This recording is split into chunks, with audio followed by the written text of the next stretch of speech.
877-753-3341. Let's talk with Danny. Hi, Danny.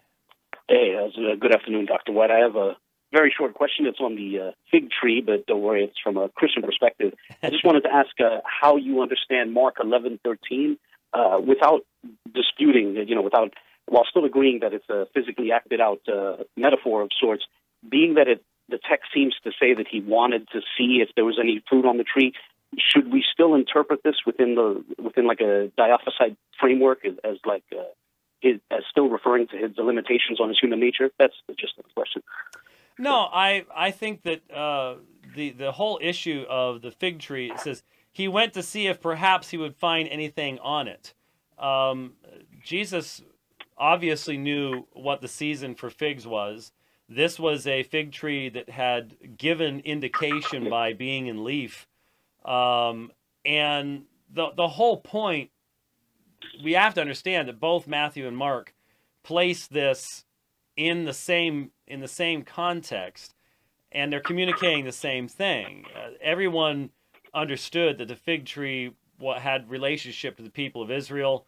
If you read the parables, remember in Matthew, you're going to have Matthew 23. You're going to have everything that happens as far as in the temple precincts. It seems very, very clear that what is being communicated is this is a symbol for the people of Israel, and it looks like something that it is not. And so I think trying to read anything more into it and going, oh, Jesus really wanted to eat figs, and he didn't get any, and that was just a limitation of his knowledge or anything like that. I think both Matthew and Mark would sort of look at you and go, you're overreading me a bit, brother. Just look at the whole message and you'll get it, type of a thing, I think is what both of them would say at that point.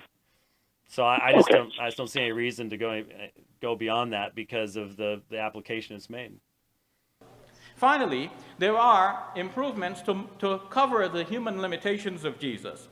For example, in Mark's Gospel, chapter 11, verses 12 to 14, Jesus approached a fig tree thinking that he would find fruit on it, but when he did not find any fruit on it, he cursed the fig tree. Why didn't he find any fruit on it? Mark is very clear. Because it was not the season for figs.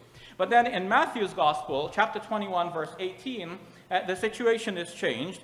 Jesus is hungry. He sees the fig tree. He went to it. He found nothing to it but leaves. And he said to it, may no fruit ever come from you again. The difference is that Matthew here has removed the mention that it was not the season for figs. This allows Christians to meditate on Matthew's statement and make that into a parable about good and bad and what happens to those who do not fulfill their functions. They get destroyed, just like this fig tree, because they do not do what they're supposed to do. But as Mark's Gospel makes it plain, the reason there were no figs is because it was not the season for figs, and therefore it appears that Jesus here has made a mistake, and which is natural for a human being. Muslims would not have any difficulty accepting that such an error could occur. What about the fig tree episode?